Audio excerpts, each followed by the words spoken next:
Hello and welcome to another episode of Meanbrews. Today I'm covering Sweet Stout or Milk Stout. Let's get right into the data.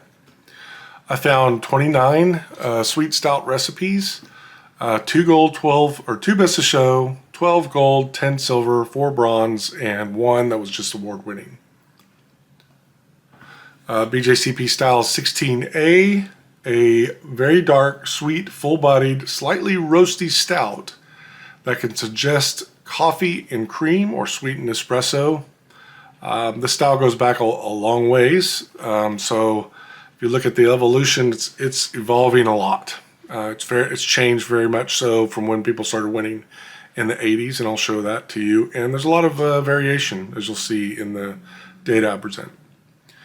OG range was between 1.036 and 1.080. The mean is outside of the BJCP range at 1.061, and I'm going to be at 1.070, and that's because we're seeing it pretty clear over the years. This stout is getting bigger and bigger, so right around 1.070 seems to be where we're trending to now. Final gravity anywhere between 1.009 and 1.039, big, lots of lactose, I take it, left over from the ferment. BJCP range 1.012 to 1.024, average is 1.021, and my beer ended up with the data being just under that at 1.020.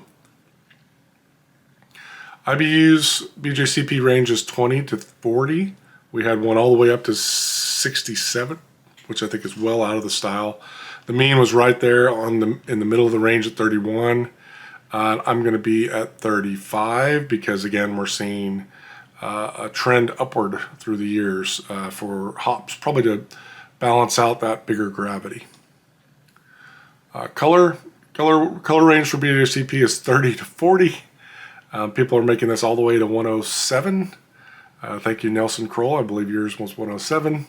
Average is right at 47 SRM or 93 EBC. Mine's going to be just under that with the malts that I chose. We are seeing a trend downward to around the 30s, which is interesting. So pretty good correlation, 0.47, showing the color of this beer is coming down. The malt percentages, we'll start with base malt. For all the recipes, 65% base. Next was roast, 12.5% roast. Then adjunct, these are your lactose and flaked adjuncts, right around 12%. Crystals at 9%, and toast at 1% average. Look at the base malts, anywhere between 35% to 85% was the max. The mean was right around 65%, what I showed previously. I'm going to be just below that. Look at the specialty malts. Roast was used in all the recipes, of course. And adjuncts and crystal, right around 90% of the recipes used them, so you definitely want to use that. And only a couple of recipes used a toasted malt, so we're not going to use that. The recipe I'm going to present is going to be just a bit higher on the adjunct, right at around 17%. It's going to be a bit lower on the crystal, about 5%, and on the average for the roast. For the crystal malts, we're seeing a decrease. Back in the 80s, we were using up to 25%. You kind of see a trend here. That crystal malts are decreasing over time, and adjuncts are increasing over time. For the types of base malts used, we had 7 different base malts. I'll just go through the top 3. About 3/4 of the recipes used a 2-row, either American or British 2-row. And then the next most prominent was Maris Otter at around 60% of the grist. And that was about 1/4 of the recipes used a Maris Otter. And then Munich was the next most prominent, about 15 to 20% of the grist, but only 1/4 of the recipes used in Munich. I'm going to stick with 2-row at 65% of the grist. We are seeing a trend though. More people, this is Maris Otter down here in the orange, and this is 2-row, kind of converging, but still Maris Otter is kind of coming out on, the 2 rows still coming out on top. Almost identical correlations here. Choose your base malt. You could choose either. Crystal malts, medium crystals, somewhere in the 60 to 80 range, was about 3/4 of the recipes. At right around, let's say 7-8% of the grist. Then we had dark crystal, about 1/4 of the recipes of dark crystal, right around 7%, and then other crystal malts here. I'm going to stick with the medium crystal 60 at 5%. Again, I showed that crystal was coming down over time previously. Toasted malts, we had just toasted pale malts, so somebody toasted their own malts, or aromatic, 1 recipe each. I'm just showing them here. Somebody used 25% aromatic. This was the 1980s when I don't think they understood what it did, but interesting. Roast malts, chocolate malt, quite a few of them were pale chocolate. I lumped them together, but I did choose pale chocolate for mine. Right about 85% of the grist, or 85% of the recipes, at about 8% of the grist used a chocolate malt. The next was roasted barley, right up there around 80% again. 3/4 of the recipes roasted barley at about 4 to 5%. Seemed to be the sweet spot. And then we had some others: black patent, black malt, and midnight wheat. In my recipe, I'll be using right around 5% chocolate, pale chocolate, and right around 4% of the roasted barley. Oh, and I don't think I'm using that, but we'll see in the end. I think that's a stray star. Adjuncts, we've got lactose. Not all the recipes use lactose, interesting, but about 80% of the recipes use lactose at about 8%. Then we saw some flaked oats and flaked barley used in about half the recipes. So lots of people use flaked for that body mouthfeel that you can get from those flaked adjuncts. Also cocoa powder, I just lumped it in here, and molasses were others that were used, but very, very few recipes. I'm going to use lactose at 7%, and then flaked oats at around 6% of the grist.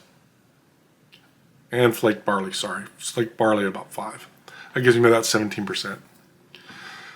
Looking at adjunct use, I noticed on flaked oats and on lactose, these are not frequently used in the older recipes back in the 80s, but much more frequently used nowadays, so I'd recommend both of those for sure. Bittering hops, we had 13 different bittering hops used. Magnum and EKG were the clear favorites here, followed by Fuggles, Cascade, and Willamette. A slew of others that just used one bittering hop. I didn't show them all here, so I'll be using Magnum. Just seemed to be the one that was mostly used, and clean bitter. 6 flavor hops are used: EKG and Cascade, and a whole bunch of other singles. I'm not going to be using flavor hop.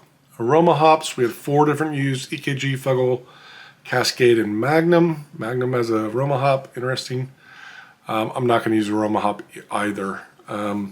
Looking at the rates of the late edition hops, sweet spot was somewhere between 0.16 and 0.18 ounces per gallon, right around just under an ounce in a 5-gallon batch for both flavor and aroma. A lot more people used aroma than flavor.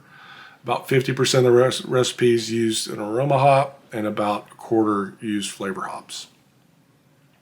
But both of these hops, again, flavor blue here, going down to nothing. Aroma hops, again, going down to fewer and fewer recipes. So I'm not using either of these in my beer. Also, not only were the likelihood of them using it, but the amount being used, not a good correlation, but it is coming down over time as well. Mash type, 89% single infusion. There were a couple step mashes in here, so I'm just going to stick with the single infusion. Mash rests, we had protein rest back out here at 126 in one recipe. We had a beta rest at 148 in one recipe, and then between 150 and 160, it looked like people wanted that body, so they're going warm. The mean was 153. Feel free to play with this and go higher if you need to. I'm going to be right at 153 in my recipe. Boil duration, mostly 60 minutes. We had 190-minute boil, 175-minute boil. 62 is the average. I'm going to stick with an hour-long boil. The yeast uses, quite a little bit surprising, Chico. 41% use Chico, highest by far. Wood bread, WLP007, next most prominent. Guinness, then Fuller's, and then a bunch of one-off single yeast strains used in some winning recipes. I think you can play with this, but Chico seems to win a lot, so use Chico, and that's what I'm using. And the likelihood of using it nowadays is up in the 80 percentile. So about 80% of the recipes that win nowadays are using Chico. Water chemistry, big ranges here. Some people use Burton. Some people used a lot of chlorides, 340 chlorides. We'll just go through them. 97 calcium was the average, but we were all the way up to 200 for that Burtonized one. 11 magnesium, pretty high sodium, 41 was the average. 78 sulfate. So they had a higher chloride to sulfate ratio for this style. And then again, 111 chlorides was the average here. I'm going to be wherever the calcium lands, and magnesium I don't care about too much. I want to be right on the sodium and right on the sulfate and right on the chloride. So that gives me about 70 calcium, just sufficient for a mash. Fermentation temps, the average line right there, 67, 68, regardless of yeast strain used. For Chico's, that anywhere between 64 and 70, it looks like, for Chico. And then the wood bread was right there as well. 67 Fahrenheit was the mean. I'm going to be right at 67, 68. Carbonation volumes, they were all over the map, but the average was 2.22. Didn't trend over time, but they were all over the map. Mash pH, the average was 5.44. All right, now summarizing the recipe. Again, 64% two-row, 7% lactose, around 6% flaked oats, and around 6% pale chocolate. Use whatever brand you have. This is how it spits out on Brewfather. Flaked barley at 5, crystal 60 at 5, roasted barley at 4.2, and black patent at 3. So that gives me 100%. That seems to be the grist there. Again, Magnum, we're going to get 35 IBUs, following that trend upward. Magnum at 60 minutes, and we're going to use the Chico yeast, so pick whichever vendor you prefer for that yeast strain. We're going to shoot for 1.070 and 35 IBUs total.